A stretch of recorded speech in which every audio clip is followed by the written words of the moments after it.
Hi guys, so today we have lesson 6 and today's topic is the poetry. So let's get started.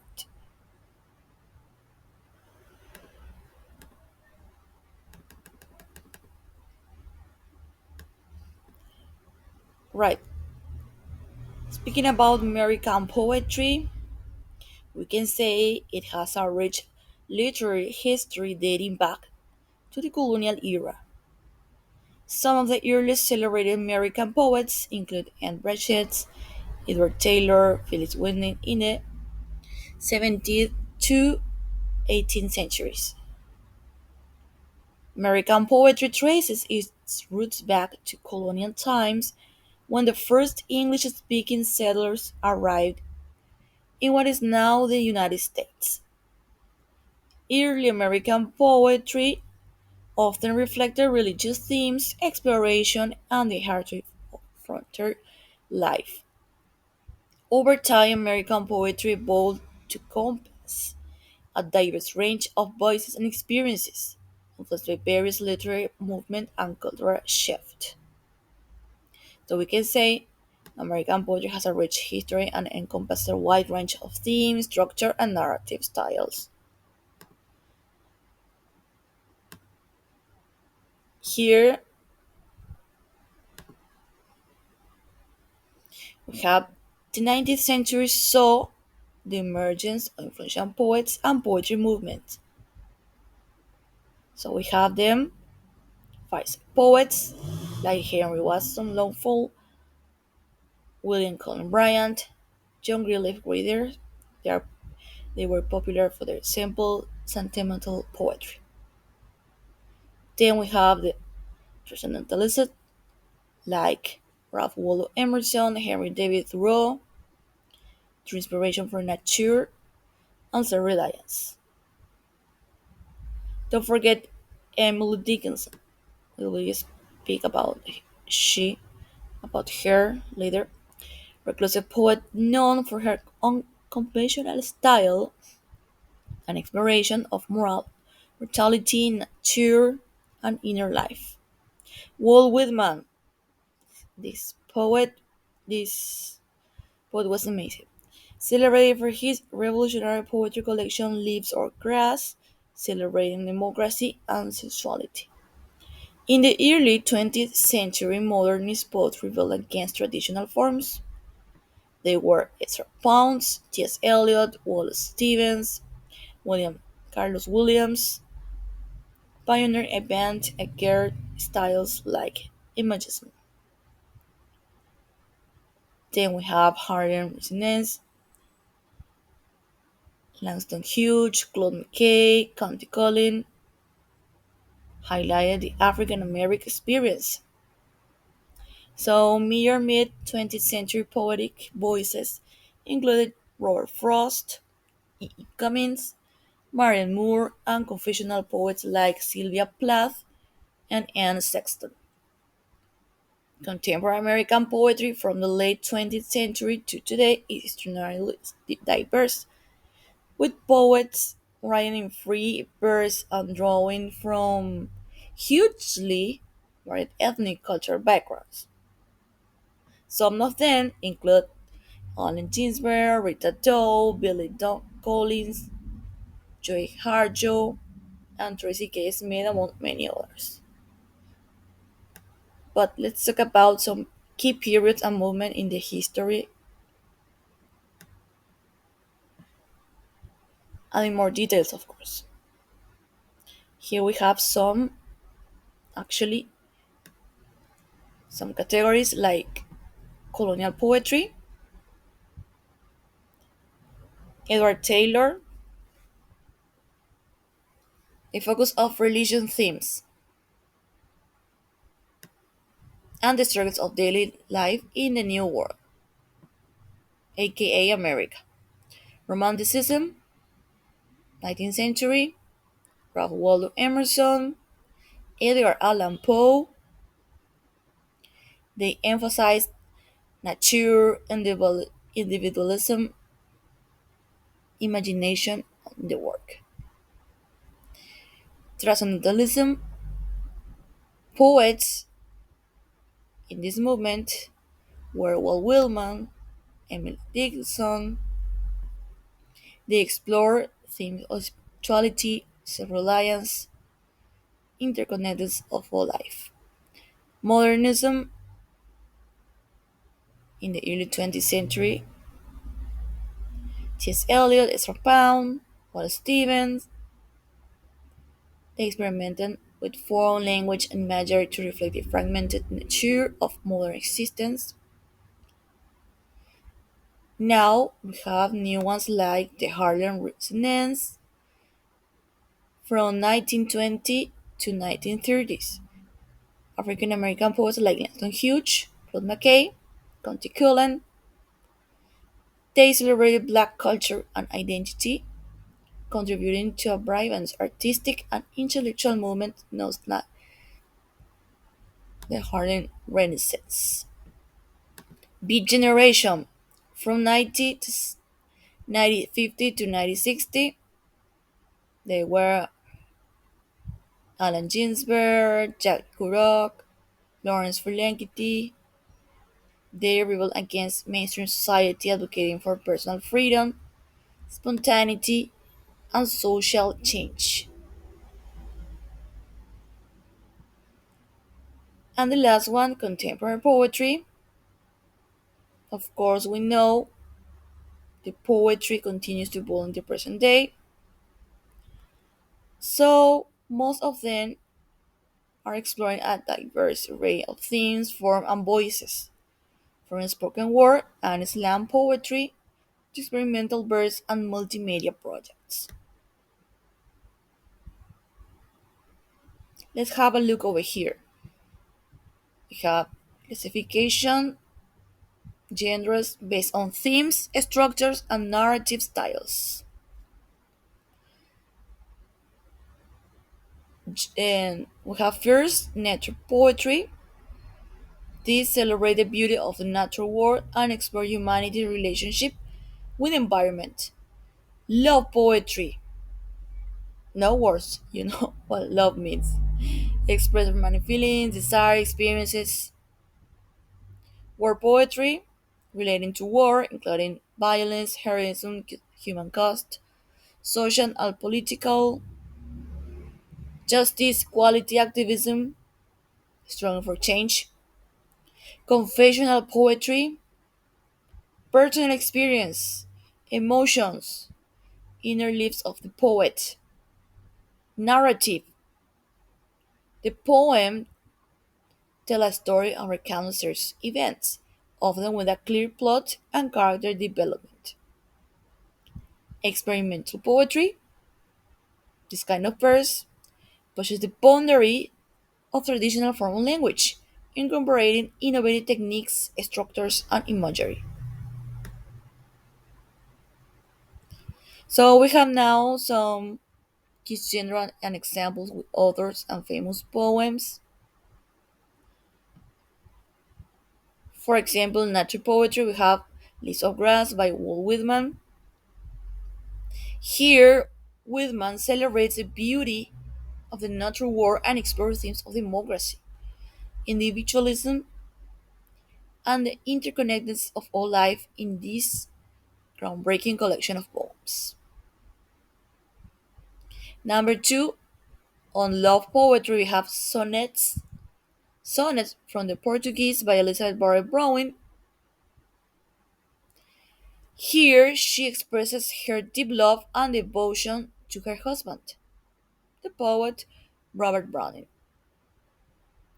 and reflects on themes of love, faith, and the nature of relationships.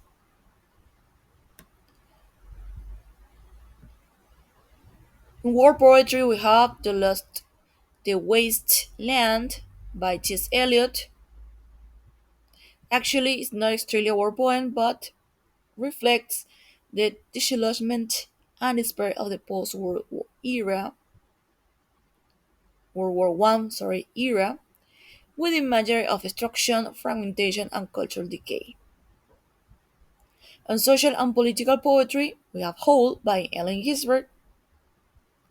This is a powerful critique of the conformity, materialism, and spiritual emptiness of American society in the 1950s, with themes on alienation, rebellion, and the search for authenticity.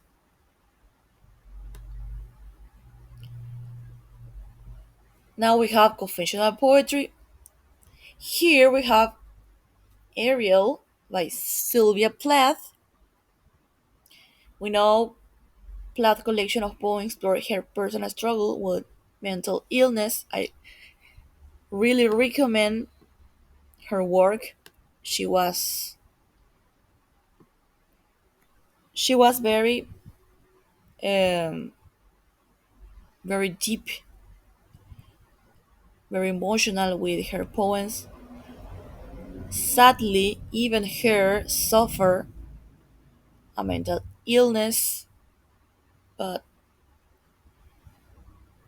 it was just a result from her life with her husband. I really, I, I strongly recommend Sylvia Plath. Continue gender roles, existential despair, offering a raw and unflinching look into the depth of her psyche. Narrative poetry, The Raven by Edgar Allan Poe. I'm so into Edgar Allan Poe. Actually, I have uh, into my wall. I have let's say a portrait from the entire poem of the Raven.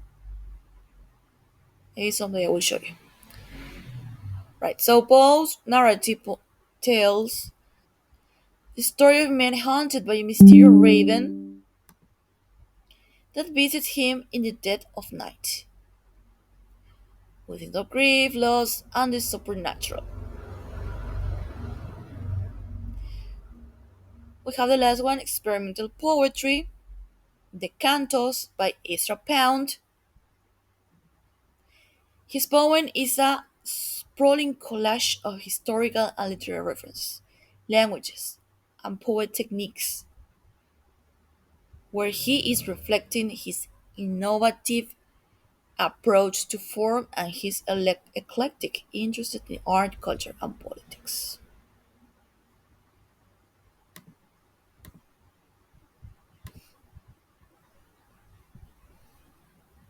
Right, so this was, of course, just an overview of our theme of for today. Now we have a very interesting video speaking about everything we were talking about: poetry, the history of poetry, even more facts that I'm sure you will like to know. So let's watch it. Poetry is a form of literature that uses aesthetic and rhythmic qualities of language to evoke meaning or emotional response. Let's start with the history of poetry. Ancient works may be composed in poetic form to aid memorization and oral transmission. In other words, rhythm and refrains are devices that enable a person to recite a poem from memory. Poetry appears among the earliest records of most literate cultures. Ancient attempts to define poetry focused on the uses of speech in rhetoric, drama, song, and comedy. Later attempts concentrated on features such as repetition, verse form, and rhyme, and emphasized the aesthetics which distinguish poetry from prose. Early poems most likely evolved from folk songs, such as Native American songs, which used poetic devices to make them easier to pass to future generations. The first written poem we know of is the Epic of Gilgamesh from ancient Mesopotamia. The earliest collection of poetry, the Shijing, or Classics of Poetry, is from China. Much modern poetry reflects a critique of the poetic tradition. The introduction of writing fixed the content of a poem to the version that happened to be written down and survived. Written composition meant poets began to compose for an absent audience. The invention of printing accelerated these trends. Poetry began to be written for the eye rather than for the ear. American poetry first arose as efforts by colonists to add their voices to English poetry in the 17th century, well before America became its own country. One of the first recorded poets of the British colonies was Anne Bradstreet, who remains one of the earliest known female poets writing in English. Also important to the narrative of American poetry was Phillis Wheatley, a slave whose book, Poems on Various Subjects, Religious and Moral, was published in 1773. She was one of the best-known poets of her day. In the post-colonial America, the Fireside Poets were a group whose name was derived from their general adherence to poetic convention, standard forms, regular meter, and rhymed stanzas, which was felt to make their body of work suitable for memorization and recitation in school and also at home, where it was a source of entertainment for families gathered around the fire. Henry Wadsworth Longfellow was one of the most prominent poets of this group.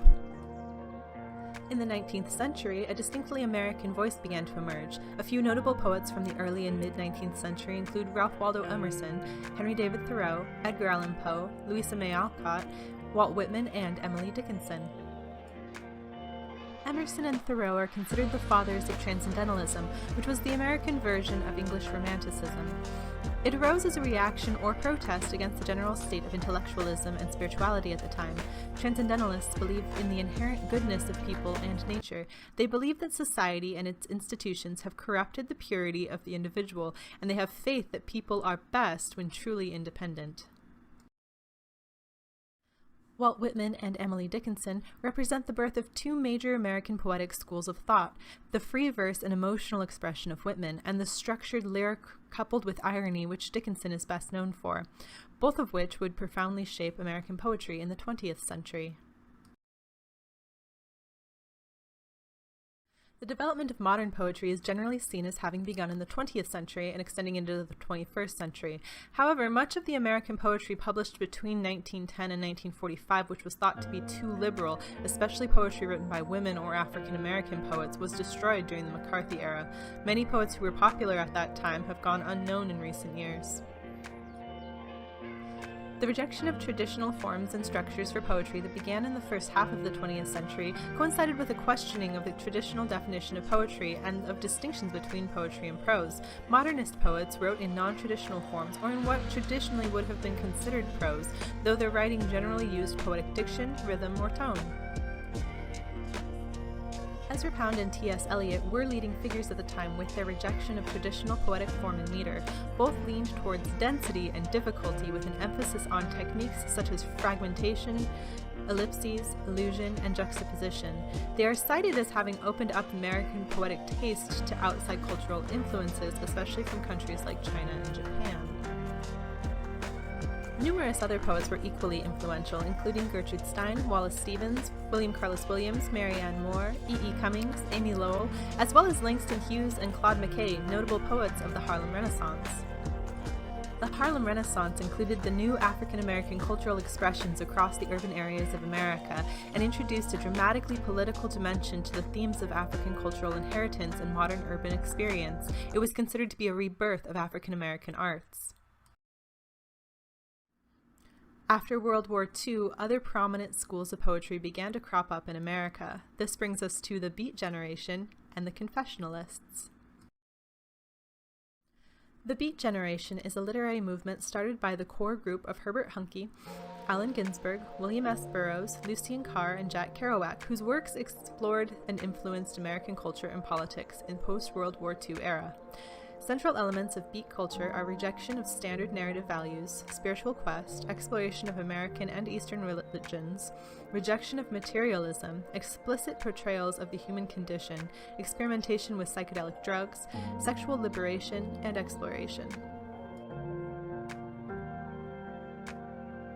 The female contemporaries of the Beat Generation were intimately involved in the creation of beat philosophy and literature, and yet are almost never included as prominent figures of the movement. In fact, Kerouac, Ginsberg, and Burroughs often portrayed female characters as two-dimensional ideals of the 1950s American housewife. Beat Generation women include Eddie Parker, Joyce Johnson, Caroline Cassidy, Hetty Jones, and Ruth Weiss. Although Jack Kerouac introduced the phrase Beat Generation in 1948, the term beatnik was coined by the San Francisco Chronicle in reference to the name of the recent Russian satellite Sputnik, the implication being that those of the Beat Generation were pro-communism. Confessionalism is another style of poetry that emerged in the US during the 1950s. It focuses on extreme moments of individual and often biographical experiences. Works of confessionalists deal with the psyche and personal trauma, including mental illness, sexuality, and suicide, often set in relation to broader social themes and exploring societal taboos. Confessionalists tended to write in free verse and are sometimes considered postmodernists. The most prominent confessional poets are, of course, Sylvia Plath, John Berryman, and Anne Sexton, as well as Marie Howe, Sharon Olds, Audre Lorde, and Adrienne Rich, though Lorde and Rich are part of a specifically feminist movement in poetry where sexuality, gender politics, and what it means to be a woman are the foremost focus. Another notable poet, Elizabeth Bishop's style of writing was known for its highly detailed, objective, and distant point of view, and for its reticence on the kind of personal subject matter that the work of her contemporaries involved. Where beat and confessionalism each described a school of poetry, Bishop, along with other poets such as Theodore Rothke, described another style of the generation of poets coming out of World War II. Postmodernism is a movement that developed in the later 20th century and marked a departure from modernism. Typically, it is defined by an attitude of skepticism, irony, or rejection towards grand narratives, ideologies, and various tenets of universalism, including objective notions of reason, human nature, social progress, and objective reality. Postmodernists believed that knowledge and truth are products of social, historical, or political interpretations and are therefore constructs. Robert Creeley and Denise Levertov from the Black Mountain School were among those who brought voice to postmodernism. The Black Mountain School movement based their approach to poetry on Charles Olson's 1950 essay Projective Verse, in which he called for a form based on human breath and a mode of writing based on perceptions juxtaposed so that one perception leads directly to another. Recently, postmodernism has come to convey prose and poetry as distinct entities, and also genres of poetry having meaning only as cultural artifacts. Postmodernism goes beyond modernism's emphasis on the creative role of the poet to emphasize the role of the reader of the text, and to highlight the complex cultural web within which a poem is read. We start to see more and more fractures of poetic schools and styles emerging in the late 20th century. In modern day, and especially with the widespread use of internet and thus information sharing, poetry often incorporates forms and language from other cultures and from the past, further removing contemporary poetry from classifications that were once more strict within the Western poetic canon. Today, there is a prominent style of poetry gaining traction online, which stems from the traditions of confessionalists and also minimalism, short lines with an emotional punch, and often a visual aspect to the poem. These are notably young female poets such as Ruby Carr, Lang Leave, and Amanda Lovelace. There is also spoken word and slam poetry whose roots come from the origins of poetry and show an emphasis on memorable lyrical lines. Poets known for their spoken word performances include Sarah Kay, Nikki Giovanni, Andrea Gibson, Neil Hilborn, and Saul Williams. And there are many more styles and forms of poetry, and many cropping up every day. The American tradition of poetry has continued to further itself from its European roots and explore style and culture from around the world, like the Japanese haiku and Middle Eastern ghazal. More often, poets are writing about their own cultures and in forms that mimic those of their ancestral cultures. These are poets like Sherman Alexie, Louise Erdrich, Li Young Lee, and Juan Felipe Herrera, bringing out the richness of the American voice by including their cultural heritage in their poetry.